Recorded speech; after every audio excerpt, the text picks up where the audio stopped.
Getting your tongue up onto the roof of your mouth, particularly that back, that posterior third of the tongue, is incredibly difficult. I've made some videos of that and I've described it to people, but people are still struggling to do it.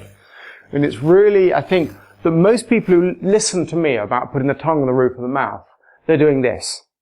They're walking around with the tip of their tongue on the roof of the mouth, but without trying to get the whole of the back of that tongue, this posterior third of the tongue here, onto the roof of the mouth, well, then you probably don't put the rest of your tongue on the roof of the mouth, and then you're not going to drive your maxilla up and forwards, and that is the most important thing, because not only does it drive your maxilla up and forward, but it's acting as that anterior support for head support.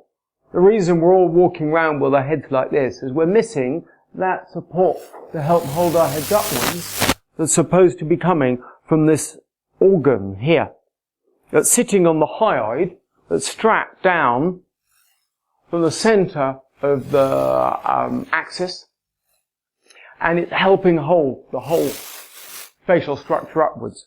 Now, for most people, if you get the posterior third of the tongue properly up on the roof of the mouth, you're going to find that back of the tongue is pushing into your airway.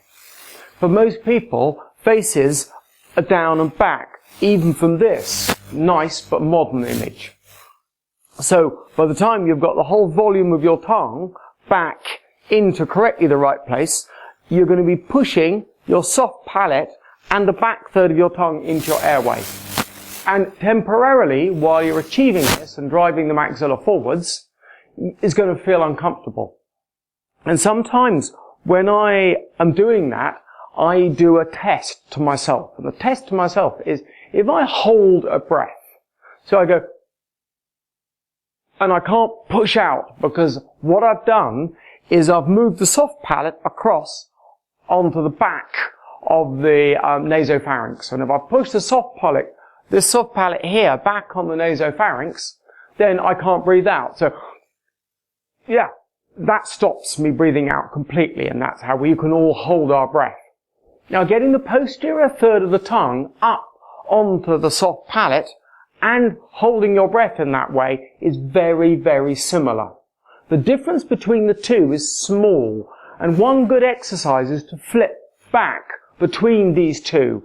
And I think that the sections of muscle that do one or the other may be slightly inappropriately programmed because we've never used them properly, and because obviously the muscles have adapted and changed to an inappropriate situation and architecture, an inappropriate structure. So it's really important to work out the difference between that two, identify it, work on it, feel that posterior third of the tongue. I think that posterior third of the tongue really wants to be working on the soft palate like a trampoline. The posterior third pushing up, holding the whole of the maxilla up, and holding your whole head up. Use that with the Mew push swallow to keep you upright. Work hard, and good luck.